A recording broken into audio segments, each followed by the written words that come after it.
غوث پاک کوئی حجرے میں بیٹھا ہوا درویش فقیر نہیں ہے، غوث پاک نے 40 سال فقیہانہ گزارے ہیں، متسلب فقیہ۔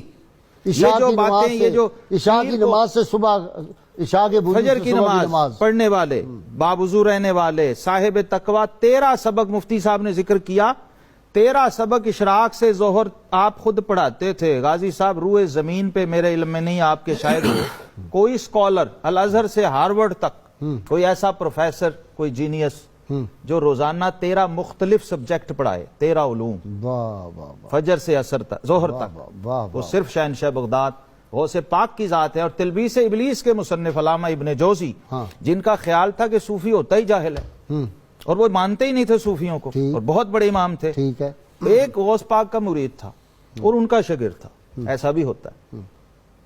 اس نے اپنے استاد محترم سے کہا، حضور آپ صوفیوں کے، پیروں کے، درویشوں کے بڑے خلاف ہیں، کبھی ہمارے پیر کی محفل میں چلیں۔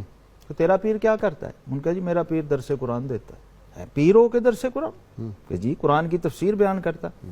تو کہا میں نے وہاں جا کرنا ہے، میری ساری عمر قرآن پڑھتے پڑھاتے گزر گئی ہے، میں نے ہزاروں علماء بنائے۔ کہا نہیں ایک بار چلے۔ وہ اصرار کر کے مرید لے گیا، اور حضور غوث پاک کی محفل کا یہ عالم ہوتا تھا کہ قاری ایک آیت پڑھتا یا 3 آیتیں، اور پھر غوث پاک اس کی تفسیر بیان فرمایا کرتے تھے۔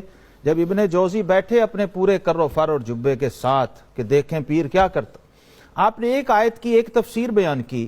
اس شاگرد نے پوچھا کہ حضرت یہ آپ کے علم میں تھی؟ آپ نے فرمایا ہاں یہ میں نے پڑھا ہوا ہے۔ پھر آپ نے اسی آیت کی دوسری تفسیر بیان کی۔ پھر اس نے پوچھا، وہ اس بات میں جواب دیتے کہ 12 تفسیریں آپ نے بیان کر دیں۔ وہ کہتے رہے ہاں میرے علم میں ہے۔ پھر جب 13ویں آپ نے بیان کی تو ابن جوزی نے کہا میں نے پہلی بار سنا ہے۔ آپ نے اس ایک آیت پہ 40 تفسیری اقوال پیش کیے، اور ابن جوزی دنگ رہ گئے کہ کوئی درویش و صوفی قرآن پہ اتنی دسترس بھی رکھ سکتا ہے اور اتنا عبور بھی۔ لیکن ہمارے لیے سمجھنے کی بات ہے، غوث پاک کا درس یہاں ختم نہیں ہوتا تھا۔ آپ اس کے بعد وآخر دعوانا نہیں کہتے تھے، فرماتے تھے لوگوں اب ہم کال کو چھوڑتے ہیں اور حال کی طرف آتے ہیں۔ اور پھر جو کلمہ طیبہ کی ضرب لگتی تھی نا، بے ہوش ہو جاتے تھے، لوگ کپڑے پھاڑ دیتے اور جذب و حال، اور 70 جنازہ اٹھتا تھا۔ اسی مجلس میں ابن جوزی طائب ہوئے تھے اور انہوں نے بھی جبہ پھاڑ دیا تھا۔ واہ، تو یہ پرانی کتاب لے کے لوگ بیٹھے ہوئے ابن جوزی، تو انہوں نے کہا تھا شیخ آج میں نے بھی کال چھوڑا اور میں بھی حال کی طرف لوٹ پوٹ ہو گئے تھے۔